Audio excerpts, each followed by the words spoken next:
ಡಾಲಿ ಧನಂಜಯ್ ಅವ್ರದ್ದು ಮದುವೆ ಇದೆ, ಅದು ನಮ್ಮ ಮೈಸೂರಿನಲ್ಲೇ. ಅದನ್ನ ಧನಂಜಯನೊಂದು ಮದುವೆಗೆ ಬಟ್ಟೆ ಸೆಲೆಕ್ಷನ್ ಮಾಡ್ಕೋಬೇಕು. ನಾನು ಒಂದು ನೋಡೋಣ ಈಗ ಆ ಡ್ರೆಸ್ಗೆ ಯಾವ್ದು ಸೂಟೇಬಲ್ ಆಗುತ್ತೆ ಅದನ್ನ ಹಾಕೊಂಡು ಸ್ಟೈಲಲ್ಲೇ ಮದುವೆಗೆ ಹೋಗಿ ಜಾಮ್ ಜೂಮ್.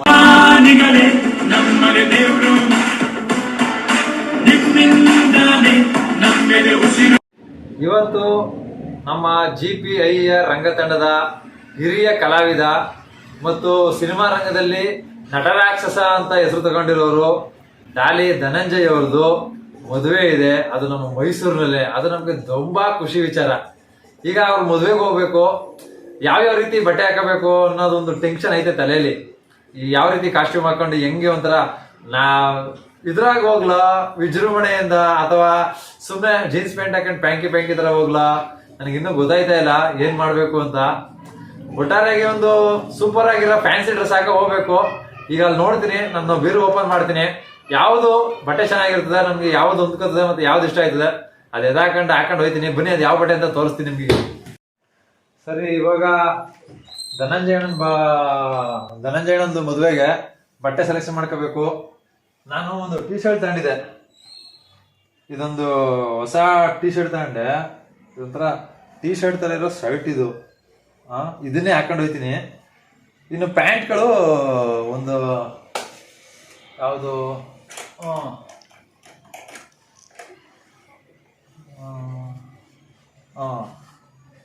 ಇದೊಂದು ಪ್ಯಾಂಟಲ್ಲಿ ಒಂದೆರಡು ಸೆಲೆಕ್ಷನ್ ಐತೆ. ಆ 2 ಸೆಲೆಕ್ಷನ್ ಮಾಡ್ಕೋಬೇಕು ಯಾವ್ದು ತಗೊಳ್ಳೋಣ ಅಂತ. ಇದೆಲ್ಲ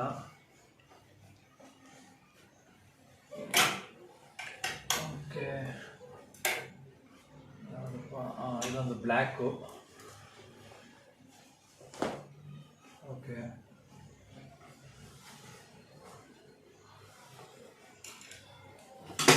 ಇದೊಂದು ಗ್ರೀನ್. ಓಕೆ, ಈಗ 1 2 ಇದೊಂದು ಶರ್ಟು,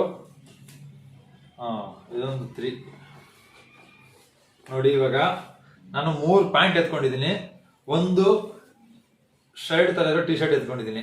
ಈಗ ಈ ಟಿ ಶರ್ಟ್ಗೆ ಯಾವ ಪ್ಯಾಂಟ್ ಮ್ಯಾಚ್ ಆಗುತ್ತೋ ಆ ಪ್ಯಾಂಟ್ನ ವೇರ್ ಮಾಡೋದು. ಒಂದು ಇವಾಗ ಈ 3ರಲ್ಲಿ ಆ ಶರ್ಟ್ಗೆ ಯಾವ್ದು ಸೂಟ್ ಆಗುತ್ತೋ ಅದನ್ನೇ ಹಾಕೊಂಡು ಹೋಗೋದು. ಯಾವ್ದು ಸೂಟ್ ಆಗುತ್ತೆ, ಅವ್ರು ಬಿಟ್ಟು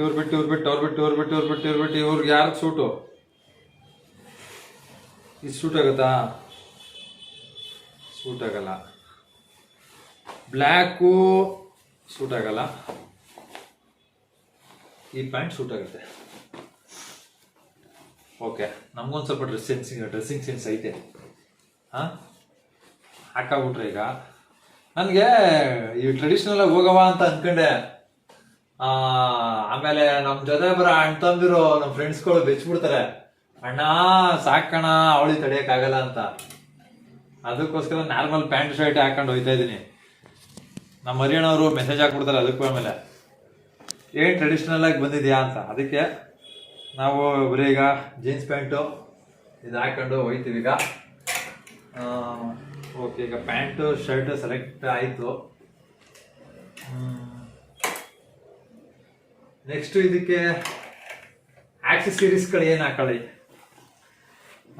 ವಾಚ್ ಹಾಕ್ಲಾ ಇಲ್ಲ ಕೈಗೆ ಬೆಲ್ಟ್ ಗಿಲ್ಟ್ ಹಾಕ್ಲಾ, ಯಾವ್ದು ಹಾಕ್ಲಿ ಅನ್ನೋದು ಒಂದು ಕನ್ಫ್ಯೂಸ್ ಐತೆ. ಅದನ್ನು ಚೆಕ್ ಮಾಡ್ಕೊಡ್ಬೇಕೀಗ. ಹತ್ರ ಒಂದಷ್ಟು ಜ್ಯುವೆಲರ್ಗಳೈತೆ, ಅಂದ್ರೆ ಈ ಫಂಕ್ಷನ್ಗಳಿಗೆ ಹಾಕೋಗಕ್ಕೆ ಒಂದಷ್ಟು ತೆಗ್ದು ಮಡಿಕೊಂಡಿದ್ದೀನಿ. ನೋಡೋಣ ಈಗ ಆ ಡ್ರೆಸ್ಗೆ ಯಾವ್ದು ಸೂಟೇಬಲ್ ಆಗುತ್ತೆ ಅದನ್ನ ಹಾಕೊಂಡು ಹೋಗೋಣ ಅನ್ಕೊಂಡಿದ್ದೀನಿ. ಒಂದಷ್ಟು ಎತ್ತು ಮಡಿಕೋತೀನಿ, ಯಾವ್ದು ಸೂಟೇಬಲ್ ಚೆನ್ನಾಗಿ ಕಾಣುತ್ತೆ ಅದನ್ನ ಹಾಕೊಂಡು ಹೋಗ್ತೀನಿ. ಅಕಸ್ಮಾತ್ ಚೆನ್ನಾಗಿ ಕಾಣಲಿಲ್ವಾ ವಾಪಸ್ ಹಂಗೆ ಬಿಚ್ಚಿಟ್ಬಿಟ್ಟು ಸುಮ್ಮನೆ ಶಿವ ಅನ್ಕೊಂಡು ಹಂಗೆ ಹೋಗ್ಬಿಡ್ತೀನಿ. ಅದನ್ನ ಈಗ ಎತ್ತು ಮಡಿಕೋತಾ ಇದ್ದೀನಿ ಈಗ. ಸರಿ ಅಲ್ವಾ, ಏನಂತೀರಿ?